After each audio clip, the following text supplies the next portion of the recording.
Hi, welcome to PandAviation. Today we're going to show you something that's really extraordinary and doesn't happen every day, which is to fly together with another airplane in air-to-air sorties, in air-to-air special missions, where you fly in one airplane and photograph another airplane. So, welcome aboard.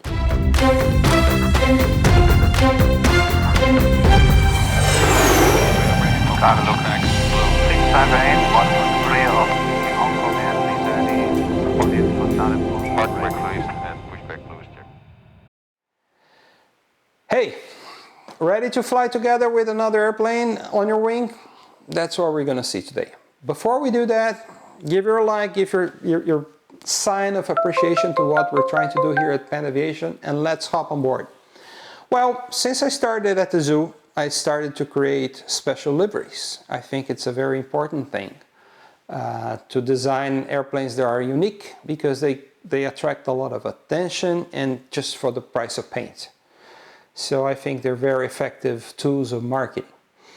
But well before we started having different and unique color schemes, when the airline launched in December 2008, we decided to put together a special flight to photograph airplanes, and that's what you're going to see here. So it's not a simple flight. I mean, nothing is simple and nothing is ordinary about it. Everything is the result of very careful planning and thinking and preparations.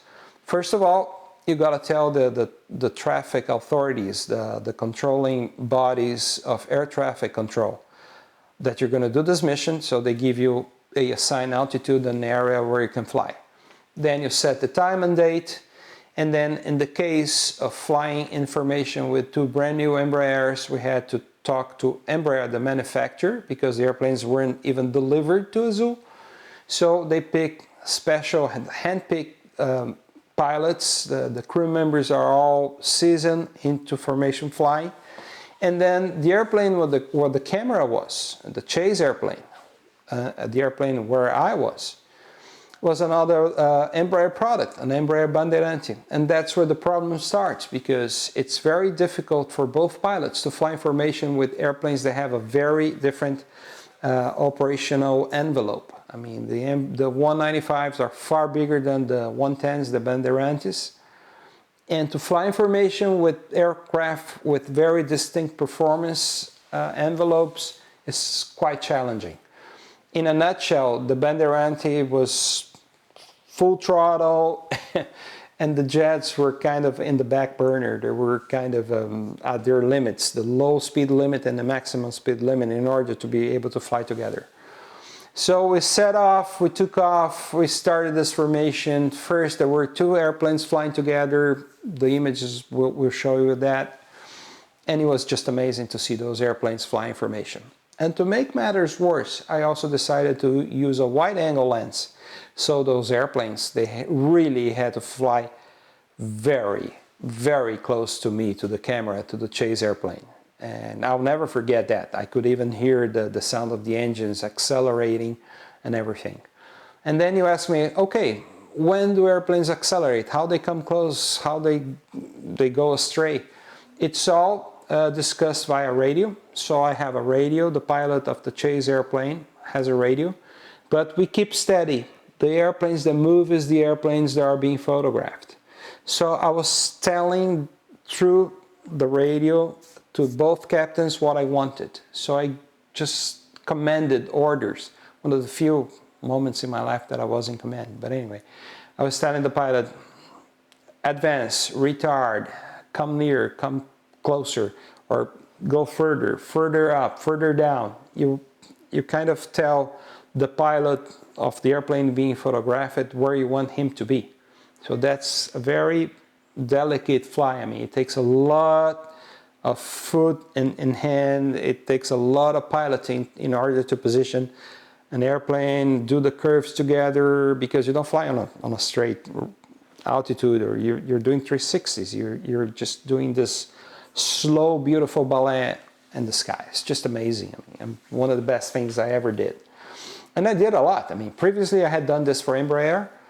I did for the clients too, because I'm back in my native Brazil, I was a photographer for magazines, so I did a lot of aviation photography for other clients. You're seeing some images, you're going to see some images. But some of the most incredible sorties were photographing those airplanes at Azul. I mean, the official livery that we did in December 2008. And then on subsequent years, every new livery, or most of the new liveries, were photographed in air-to-air photography.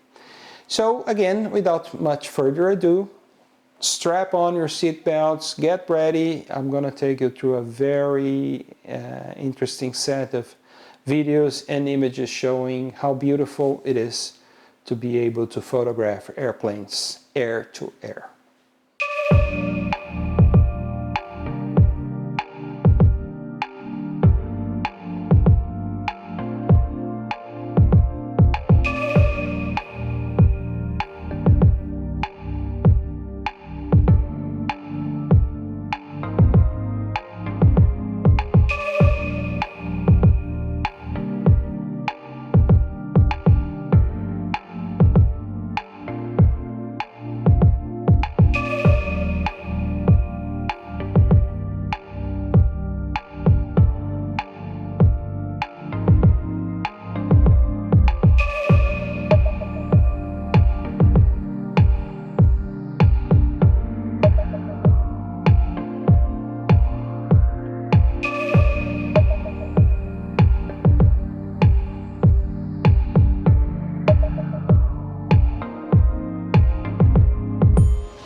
Tá bom a distância?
Alright, so I hope you like flying this air-to-air missions with us. It's been a lot of fun photographing and it's now a lot of fun showing you what is this all about.